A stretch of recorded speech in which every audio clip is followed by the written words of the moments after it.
መከላከያ ሰራዊቱ በጣም እየተዳከመ በመምጣቱ የኦሮሚያ ልዩ ኃይል በከፍተኛ ቁጥር ከከባድ መሳሪያትና ከፍተኛ ትጥቆችን በመያዝ ለልዩ ኃይል አባላት የማይፈቀድ በአገሪቱ የሚከለከል ከባባድ መሳሪያዎችን ፒቲአር የሚባሉ ተሽከርካሪ ታንኮችን የጎማ ተሽከርካሪ ታንኮችን በመያዝ በአውሮፕላንም ባገኘው ክፍት መንገድን በሙሉ ወደ ባህር ዳር ወደ ላሊበላ ወደ ወልዲያ እና ወደ ቆቦ ከተሞች እያስገባ መሆኑና አሁን ጦርነቱ በኦሮሚያ ልዩ ኃይል ተዘጋጅቶ የከረመው ለ38 ጊዜ ወታደራዊ ስልጠና የወሰደው እና በከፍተኛ ደረጃ ትጥቅ የያዘው የኦሮሚያ ልዩ ኃይል ወደ አማራ ክልል ገብቶ ከፋኖ ኃይሎች ጋር ትንቅንቅ ለማድረግ እንደሆነ መረጃዎች ጠቁመዋል። ነገር ግን የሚያውቁት የፋኖ ኃይሎች በተለያየ ቦታ በመቁረጥ ትናንትና ሙሉ ቀን ማለት በሚያስችል ደረጃ 12 ሰዓት ሙሉ የፈጀ ማከላከል መልሶ ማጥቃት በኋላ ማጥቃት ካደረጉ በኋላ በተለይ ጊራና የሚባለው ቦታ ሳይደርስ እየሳቡ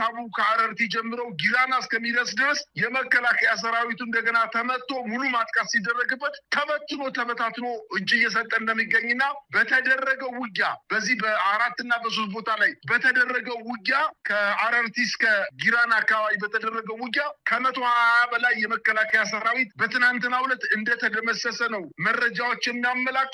በርካታ ሰራዊት እጅ ሰጥቷል። በአጠቃላይ በወሎ አካባቢ እየተደረገ ያለው ጦርነት መጀመሪያም ተዳክሞ በመንፈስ ተዳክሞ ስለሚመጣ ወደ ዋናው ውጊያ ሲገባ ቶሎ እጅ ሊሰጥ ምናልባትም ራሱን በደንብ አድርጎ መከላከል የማይችል ሩጦ ማምለጥ የማይችል ጫማው የከበደው የውጊያ ልምድና ተሞክሮ የሌለው ሰራዊትን ወደፊት በማሰለፍ ራሳቸው ነባር የመከላከያ ሰራዊቶች ወደኋላ ሆነው የመከላከያ ሰራዊቱን ወጣት ህፃን ታዳጊዎችን በኋላ ወደፊት ገስግስ እያሉ ከኋላ እየተኮሱ እያስፈጇቸው እንደሆነና በጣም የሚያሳዝነው ነገር የመከላከያ ሰራዊት አባላት ተመተው ወድቀው በብዛት ጋሸና አካባቢ በቪዲዮ እንደታየው ተመተው ወድቀው እጅግ በጣም በሚያሳዝን ሁኔታ የፋኖ ኃይሎች እያለቀሱ ሲቀብሯቸው በቪዲዮ ተለቋል። እና እንዲህ የፋኖ ኃይል እዛ በጋሸና ቅርብ ቦታ ላይ ሲናገር ምንድነው ያለው? እኛ ቸገረን እኮ ስንገላቸው የኛ ወንድሞች ናቸው እንዳንተዋቸው ደግሞ እየተኮሱብን ነው። ምን አርጨነቀን እኮ ልክ ላም እሳት ወለደች አይነት ነገር ሆነብን። እንዳንልሰው